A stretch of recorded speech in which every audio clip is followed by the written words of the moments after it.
श्री कृष्ण ने बहुत ही सुंदर शब्दों में कहा है, कभी कभी आपके मन में ये प्रश्न नहीं उठता है कि इस संसार में ऐसा क्या है जिसे पाना असंभव है।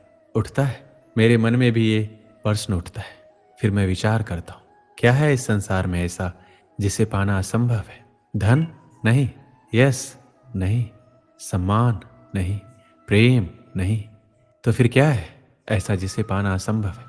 तो इसका उत्तर है अपनी स्वयं की भूल, अपना स्वयं का दोष जो कभी किसी को नहीं मिलता।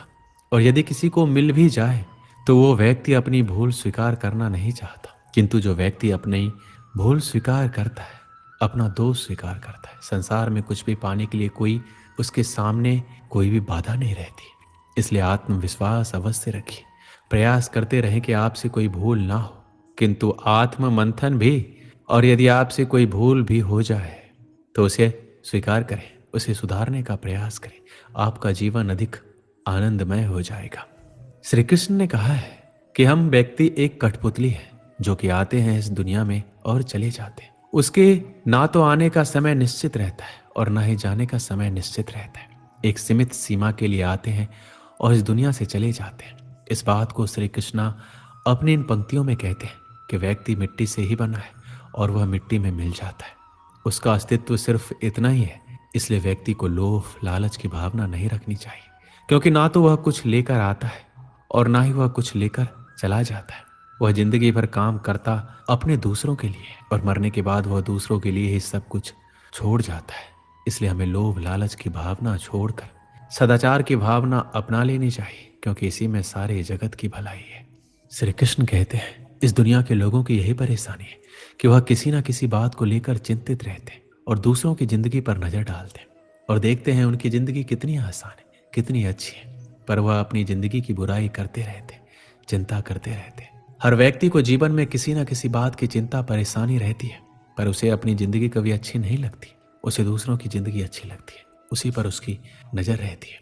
हमें चिंता छोड़कर ध्यान रखना चाहिए कि जीवन में जो कुछ भी होगा अपने निश्चित समय पर ही होगा, उस पर हमारा कोई हाथ नहीं है, ये हमारे हाथ में नहीं है। इसलिए चिंता छोड़कर हमें अपने कर्म पर ध्यान देना चाहिए, क्योंकि अगर काम अच्छा होगा तो सब अच्छा होगा। इसलिए चिंता छोड़कर धैर्य रखो, जो होना है वह होकर रहेगा। इसमें ना कुछ हम कर सकते हैं और ना ही हम कुछ कर पाएंगे, ये हमारे हाथ में नहीं है। इसलिए अपने कर्म पर फोकस करें, उसी से इस जीवन का निर्माण और विनाश होगा। श्री कृष्ण कहते हैं जीवन में कुछ पाना हो तो सोच और कर्म बड़े आवश्यक होते हैं, किंतु क्या केवल सोच से, क्या केवल कर्म करने से आपको सफलता प्राप्त होगी? नहीं। कुछ लोग सोचते रह जाते हैं और कर्म नहीं कर पाते और इसी कारण से उन्हें सफलता प्राप्त नहीं होती। कुछ लोग बिना सोचे समझे कर्म करते रह जाते हैं, उन्हें भी सफलता प्राप्त नहीं होती। स्मरण रखिएगा, वृक्ष को काटना हो तो कुल्हाड़ी के लगातार प्रयास करने के साथ ही कुल्हाड़ी किस दिशा में मारी जानी चाहिए, इसका ध्यान रखना पड़ता है। सोच और कर्म इनका ठीक से सम्मिश्रण करेंगे तो अवश्य ही सफलता मिलेगी। श्री कृष्ण ने क्या खूब कहा है, आत्मा अमर है। ये हमारा देह एक रेत के समान है जो आखिरकार मिट्टी में मिल ही जाता है, पर हमारी आत्मा अमर है। ना इसका कोई अंत है, ना कोई इसका मरण है।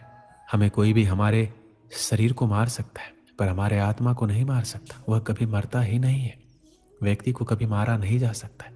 इस बात को श्री कृष्ण अपनी भागवत गीता की बातों में बताते हैं कि व्यक्ति कभी मरता नहीं है, उसका शरीर मर जाता है, पर आत्मा हमेशा के लिए जिंदा रहता है। श्री कृष्ण कहते हैं आप खुद ही अपने जीवन के निर्माता हैं। आप जैसा बीज बोएंगे वैसा ही काटेंगे। आप जितना परिश्रम करेंगे आप उतना ही अच्छे परिश्रम का परिणाम पाएंगे। आप जीवन में जो स्थान की चाह रखते हैं उस स्थान पर सिर्फ आप एक ही तरीके से पहुंच सकते हैं, वह जरिया है आपकी मेहनत।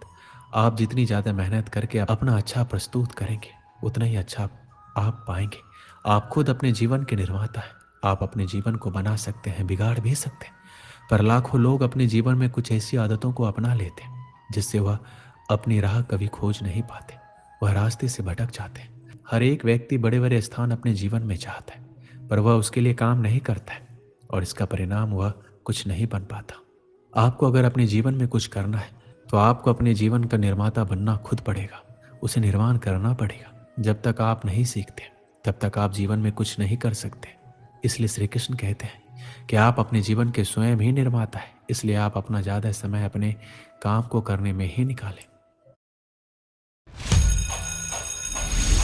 बोर्ड एग्जाम फिल्मों की तरह होते हैं, सबको क्लाइमेक्स का इंतजार रहता है। जैसे ही दी एंड का डंका बजता है, सबको मिलती है आजादी। LCC has organized month-long summer exchange camp in Dehradun. Vacation में कौन मेहनत करा था तुम लोग बताओ। मस्ती करेंगे, मौज काटेंगे, गर्दा फाड़ देंगे और क्या। चल लो ना, इस सही में हमारी साथ में लास्ट वेकेशन हो सकती है। इसलिए आप अपना ज़्यादा समय अपने काम को करने में ही निकालें। श्री कृष्ण कहते हैं हम सब के जीवन में कभी न कभी पत्थरों का योग होता ही है। ये संसार हम पर कभी न कभी पत्थर बरसाता ही है, कभी हमें बुरा समझकर, कभी असफल मानकर, कभी बुद्धिहीन मानकर। कारण बहुत सारे हैं, किंतु इन पत्थरों से हमें चोट खानी है या नहीं, हमारे हाथ में है। या तो आप इन पत्थरों से चोट खाकर आंसू में डूब सकते हैं, या फिर आप इन पत्थरों से सेतु बनाकर समस्या का सागर पार कर सकते हैं। निर्णय आपका है। ये पत्थर प्रतीक है हमारी निंदा का, हमारी आलोचना का, और जो इस आलोचना को नकारात्मक ले गया वो केवल कष्ट ही पाएगा, और जिसने इस आलोचना को विकास का आधार बना लिया वो सफलता के शिखर चढ़ेगा। इसलिए स्मरण रखिएगा, आलोचना आपका शत्रु नहीं, आपका सबसे बड़ा मित्र है। श्री कृष्ण कहते हैं कि धर्म को अपनाना हमारे अस्तित्व में है और वही हमारी पहचान है। हम अपने धर्म से पहचाने जाते हैं, क्योंकि हमारा जितना अच्छा धर्म होगा उतना ही अच्छा हमारा आचरण होगा। अपने आचरण को सुंदर बनाने के लिए हमें अपने धर्म को और भी बेहतर बनाना पड़ेगा। ये बात है महाभारत की। उन दिनों पांचों पांडव और समस्त कौरव गुरु द्रोण से धनुर्विद्या की शिक्षा प्राप्त कर रहे थे। गुरु द्रोण ने एक दिन उनकी परीक्षा लेने का विचार किया और इसी उद्देश्य से उन्हें जंगल की ओर लेकर गए। काफी दूर चलने के बाद वो जंगल में एक स्थान पर पहुंचकर ठहर गए। वहां एक ऊंचा और विशाल पेड़ था। गुरु द्रोण ने पांचों पांडव और कौरव से कहा कि आज उन सबके धनुर्विद्या की परीक्षा है। जो देखना चाहते हैं कि अब तक उन्होंने जो कुछ उन्हें सिखाया है उसमें वो कितने निपुण हुए हैं। पांडव और कौरव तैयार हो गए। गुरु द्रोण ने पेड़ पर एक नकली चिड़िया लटका दी और सभी राजकुमारों से बोले, तुम्हें पेड़ पर लटकी चिड़िया की आंख पर निशाना साधना है। सभी तैयार हैं? पांडव और कौरव राजकुमारों ने हामी भरी। गुरु द्रोण ने सबसे पहले युधिष्ठिर को निशाना साधने बुलाया। धनुष बाण हाथ में लिए युधिष्ठिर आगे आगे। गुरु द्रोण ने पूछा, क्या तुम तैयार हो?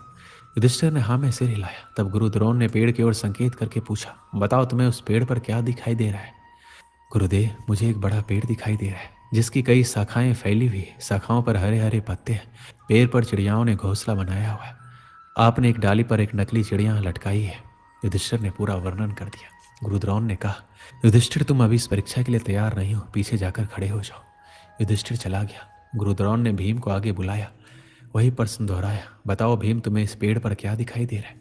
भीम ने 2 कदम आगे जाकर वर्णन किया, मुझे ये धरती, आकाश, घना जंगल, गुरुदेव आप और ये घना पेड़, इसकी पत्तियां और इस पर लटकी चिड़ियां दिखाई दे रही है। गुरु द्रोण ने कहा, भीम अभी तुम इस परीक्षा के लिए पूरी तरह तैयार नहीं हो, पीछे जाकर खड़े हो जाओ। उसके बाद गुरु द्रोण ने एक एक करके नकुल और सहदेव तथा दुर्योधन सहित सभी कौरव राजकुमारों को बुलाया और वही सवाल किया। सबने वही उत्तर दिया, पेड़, शाखाएं, पत्ते, चिड़िया। गुरु द्रोण ने सबसे यही कहा, अभी वो इस परीक्षा के लिए तैयार नहीं है और उन्हें निशाना लगाने नहीं दिया। अंत में अर्जुन सामने आया।